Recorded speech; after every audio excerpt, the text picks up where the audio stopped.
दोस्तों, गरीब या मिडिल क्लास लोगों से एक अमीर आदमी का क्या फ़र्क है? वो कौन सी सोच है जो एक रिच आदमी को रिच बनाती है? रॉबिन के दो बाप थे। इससे आप कुछ गलत मत समझिए। उसका दोस्त का बाप को वो अपना रिच डैड मानते थे। एक बाप थे पीएचडी वाला सरकारी एम्प्लॉय और एक बाप 8 भी पास नहीं हुई थी। रॉबिन दोनों बाप की ही बातें ध्यान से सुनती थी, लेकिन दोनों बाप के पैसे के बारे में सोच एक दूसरे से अलग थे। एक बाप बोलता था पैसे सारे फसाद के जड़ है, और दूसरी बाप बोलता था पैसे के ना होना ही सारे फसाद के जड़ है। और इसलिए रॉबिन को मौका मिला किसी एक बाप को फॉलो करने का। उसका रिच बाप जो कि 8 भी पास नहीं हुए थे, उसको फॉलो करने का डिसीजन उसके लिए बाद में बेहतर साबित हुई। रिच डैड की माने तो नौकरी करना हमारे जीवन के शॉर्ट टर्म के लिए ठीक है, लेकिन लॉन्ग टर्म के लिए बेहतर नहीं। नौकरी करके आप अपने मालिक और गवर्नमेंट को रिच बना सकती है, लेकिन खुद को नहीं। उनके मुताबिक हमें पैसे के लिए काम करना नहीं चाहिए, बल्कि पैसे हमारे लिए काम करें। शुरू में ये बातें रॉबिन और उसकी दोस्त को समझने में दिक्कत होती थी, लेकिन वो धीरे धीरे सब समझने लगी।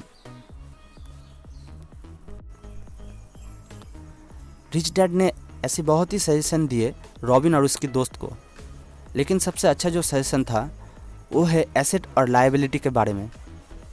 उनके एक्सप्लेनेशन नॉर्मल अकाउंटेंसी से कुछ अलग था। एसेट वो है जो आपके जेब में पैसे ला के दे, और लायबिलिटी वो है जो आपके पॉकेट से पैसे निकाले। मिडिल क्लास और गरीब लोग अपने लायबिलिटी कमाता है, बल्कि रिच लोग एसेट कमाता है। मिडिल क्लास लोग कमाया हुआ ज़्यादातर पैसे लोन, फाइनेंस और अपने शौक पूरी करने में खर्च कर देती है। वो पैसे को बचाकर उसको इन्वेस्ट करने के बारे में नहीं सोचता।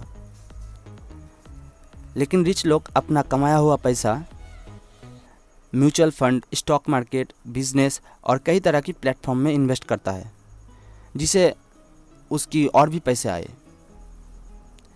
एग्जाम्पल, वरुण और विशाल दोनों ही एक ही कंपनी में काम करता है।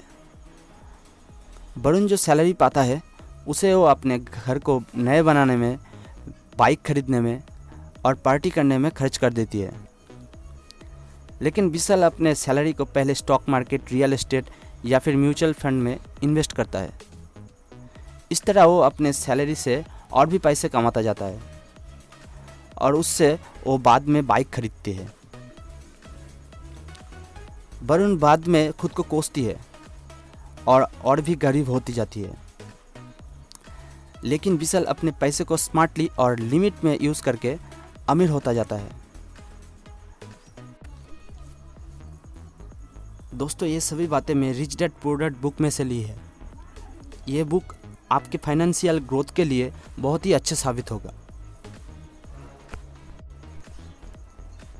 वीडियो अच्छी लगी हो तो लाइक करें, नए हो तो सब्सक्राइब करें, और इस वीडियो को ज़्यादा से ज़्यादा दोस्तों को शेयर कीजिए।